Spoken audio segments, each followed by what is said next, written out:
I'm going to talk to you about mindfulness and meditation and using your breath as a way to help pretty much everything. And if you haven't already, check out our series, Ghost BFF. There's a link here. A lot of people probably have the wrong idea when it comes to meditation. They think it takes years and years to cultivate and that you need to be sitting cross-legged alone in a Zen-like cavern wearing minimalistic clothing and smelling incense. Wrong. Meditation is one of the primary mind-body exercises used to cultivate mindfulness, and it is used to get to know ourselves more intimately, like through our body or our feelings or our senses. We can meditate sitting down, standing up, eating, or even walking around. No incense needed, just your breath. Your breath is your life. You know how sometimes in yoga classes the teacher is saying, stay with your breath, or if you can't do this pose, just come back to your breath? Happens to me all the time. That's sort of what I'm talking about. Your breath is always there. It's a reminder of our physical presence. It is a thread that connects the events of our life from birth all the way till death, and we hardly even think about it. I mean, are you breathing right now? How are you breathing right now? If that feels strange to you to think about how you're breathing, then think about this.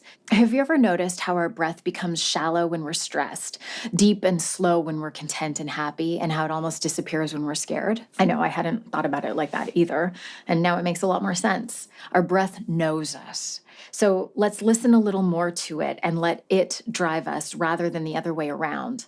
The world seems a little more manageable when we take a second to breathe. So, a bit of real talk. I have some feelings to share. I suffer from anxiety attacks now again, and it's taken me a while to figure out how to climb down from them.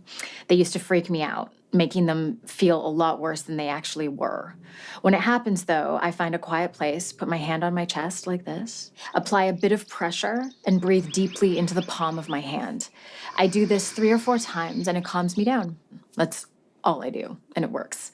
I think of my anxiety as a giant who was sleeping and then I did something or too much of something and woke it up.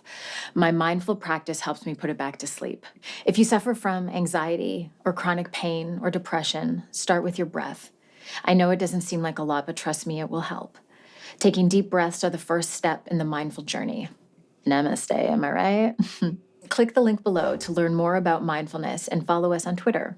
I've let you in on some of my feelings, and if you feel comfortable, we'd love to know yours too.